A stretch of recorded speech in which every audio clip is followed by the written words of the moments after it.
సరి సరి గమ నిని సని సని సరి సరి నిని సని సని సరి సరి పమ.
நமஸ்காரம்.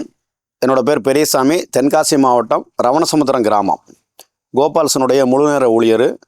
கோபால்சை பற்றி ஒரு சின்ன அறிமுகம். கடந்த 10 ஆண்டுகளுக்கு முன்னாடி தமிழ்நாடு, ஆந்திரா, கர்நாடகா, வட இந்தியா மாநிலத்தை சேர்ந்த ஐடி ப்ரொஃபஷனல்ஸ் கொஞ்சம் பேர் நாட்டு பசுமாடுகளுக்காக வேண்டி நாம் ஏதாவது ஒன்று பண்ணணும் அப்படின்னு சொல்லிட்டு இந்த கோபால்ஸுங்கிற பேரில் ஒரு சிறிய அளவிலான வாலண்டியரிங் ஒரு குரூப்பாக ஆரம்பித்தாங்க. இன்றைக்கி இந்த தென் மாநிலங்களில் 4 மாநிலங்கள்லேயும் கோசாலைகள், தனிநபர் நாட்டு பசுமாடு வச்சுருக்கிறவங்க, இயற்கை விவசாயம் பண்ணுறவங்களுக்காக வேண்டி பலவிதமான சேவா காரியங்களை தன்னுடைய சொந்த பணத்தில் செஞ்சு அதுக்கு ஊக்குவிச்சிட்ருக்காங்க. பொதுமக்களும் இதில் வரணும் அப்படின்னு கேட்டுக்கிறேன். இப்போது இன்றைக்கி ஒரு நல்ல நாள், சிவராத்திரி. அதுவுமா நாட்டினுடைய பல பாகங்களையும் இந்தியா மற்றும் வெளிநாடுகளில் கூட நம்ம சிவ வழிபாடு பண்டைய காலம் கிட்டத்தட்ட 6000 வருடங்களுக்கு 10,000 வருடங்களுக்கு முன்னாடி சிவலிங்கங்கள் கூட கண்டுபிடிக்கப்பட்டிருக்கு. இந்த ஒரு நல்ல நாளில் உங்கள் மூலமாக நம்ம கோபால்சனுடைய இந்த விஷயத்தையும், நம்ம நாட்டு பசுமாடு, அதனுடைய காளைகள், இதை பற்றியும் உங்கள்கிட்ட பேசுகிறத நான் ரொம்ப பெருமையாக நினைக்கிறேன்.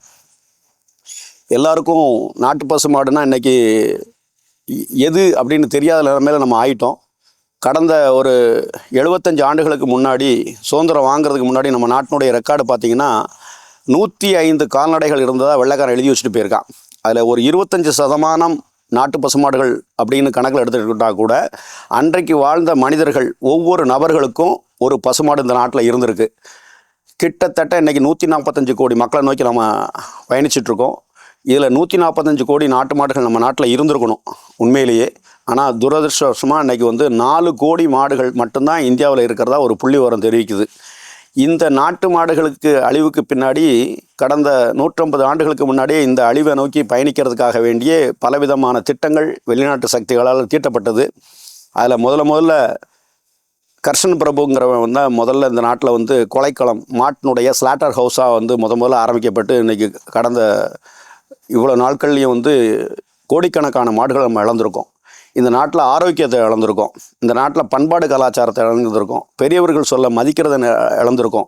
நம்ம வீட்டில் அங்கத்தினராக இருந்த நம்மளுடைய பசுமாடுகள் இன்னைக்கிலேருந்து ஒரு 40-50 ஆண்டுகளுக்கு முன்னாடி ஃபோட்டோ ஸ்டூடியோவில் போய் 2 காளைகளோடையும் 2 பசுமாடுகளோடையும் நம்ம ஃபோட்டோ எடுத்து நம்ம பாரம்பரியத்தை தொலைச்சிட்டோம். இயற்கை விவசாயம் இல்லாதனால வீட்டுக்கு வீடு நாம் பசு வளர்த்த அந்த சூழ்நிலையில் எந்த வீடுகள்லையும் மருந்து மாத்திரைகளை வீட்டில் ஸ்டாக் வைக்கிற சூழல் இல்லை.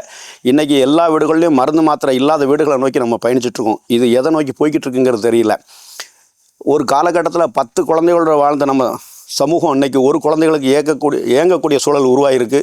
கிட்டத்தட்ட இந்தியாவில் ஒரு 20 லட்சம் பேருக்கு மேலே குழந்தை இல்லைங்கிறத கவர்மெண்ட்டில் எழுதி வச்சு குழந்தைகளுக்காண்டி காத்துட்ருக்க ஒரு துர்பாக்கியமான நிலைமை நோக்கி இன்றைக்கி பயணிச்சுட்ருக்கோம். இது நான் சொல்கிறது ஒரு 10 ஆண்டுகளுக்கு முன்னாடி உள்ள ரிப்போர்ட், இப்போ உள்ள ரிப்போர்ட் எனக்கு தெரியலை. ஏன் இந்த நிலைமை ஆச்சு, இதுக்கு பின்னாடி இருக்கிற சூழல் என்னன்னு பார்த்தீங்கன்னா, பசுமாட்டில் இருந்து நாம் பெறப்பட்ட இயற்கை விவசாயத்தின் மூலமாக பெறப்பட்ட பலவிதமான போஷாக்குகள் அந்த உடம்பு இழந்துருச்சு. மீண்டும் அதை நோக்கி போகணும். மீண்டும் நாம் விஸ்வகுருன்னு சொல்லக்கூடிய உலகத்தின் குருவாக நம்ம மாறணும் அப்படின்னு சொன்னால் நாட்டு பசுமாட்டோடு இணைஞ்சு பயணிப்போம். இதில் நந்தியை விட்டுட்டு நம்ம பசுமாடு மட்டும் பேச முடியாது. ஏன்னா ஈஸ்வரனுடைய வாகனமாக இருக்கிற நந்தி தர்மத்தினுடைய ஒரு அங்கமாக அந்த சாஸ்திரம் சொல்லப்பட்டிருக்கு. அது நம்ம நாட்டில் குறிப்பாக 4 கால் கொண்ட ஒரு பிராணியாக பார்த்தது தான் நம்மளுடைய இளிமலைக்கு முக்கியமான காரணம். அந்த தர்மத்தின் தலைவனாக இருக்கக்கூடிய ஈஸ்வரன் முன்னாடி நாம் மீண்டும் இந்த நந்தி பூஜை, இந்த கோமாதா பூஜையை முன்னெடுத்து மீண்டும் ஒரு சிறப்பான ஒரு நிலையை நோக்கி நம்ம நிச்சயமாக பயணிப்போம். எங்களுடைய கோபால்ஸ் டீமில் வரக்கூடிய காலங்களில் கோ யாத்திரைகள் முன்னெடுத்துகிட்டு போய்கிட்டு இருக்கோம். 1 மாடு 2 மாடு வச்சுருக்கவங்களுக்கு சாணத்திலிருந்து பை ப்ராடக்டாக திருநீர், பல்பொடி, பஞ்சகவிய விளக்கு, சாணத்தில் மொமேட்டோஸ், சாணத்தில் பிள்ளையாறு, இப்படி பலவிதமான தினசரி உபயோகத்துக்கான 15லேருந்து 20 விதமான பொருட்களை இலவசமாக சொல்லிக் கொடுக்குறோம். எங்களோட இணைஞ்சு பயணிங்க. நாம் எல்லோரும் சேர்ந்து நாட்டு பசுமாடு, இயற்கை விவசாயம், நீடித்த ஆயுள், நல்ல ஆரோக்கியம், நல்ல சுற்றுப்புற சூழல், இது எல்லாத்தையும் சேர்ந்து விஸ்வகுருவாக மாற்றுவோம். ஜெய் கோமாதா, ஜெய் கோபால்.